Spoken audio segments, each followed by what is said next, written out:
मांकर महासप्तमी पूजा यही अवसर रे मु समस्त ग्रामवासी तथा भक्त श्रद्धालु समस्त को हार्दिक अभिनंदन और शुभेच्छा जनाऊँगी।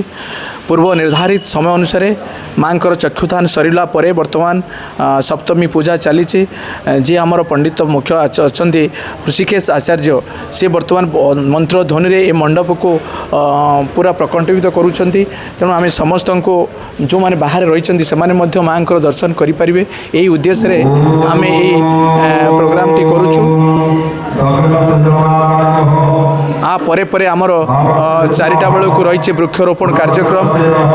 वृक्षरोपण कार्यक्रम को किभली बार मांकर जेभली समाज को सेवा रक्षा करुछंती सेही भली आमे वृक्षरोपण कार्यक्रम मेसेज दवाई चाहूँ जे परिवेश को सुरक्षा करने सहित आमे पूजा अनुष्ठान मध्य करुचु। तेणु गोटे पर गोटे कार्यक्रम आम रही समस्ते बाहर थिले आमर कार्यक्रम पाग प्रतिकूल थिला वर्तमान जहाँ पागर भल आसो निश्चित भाव में आम समस्ते देखुचे।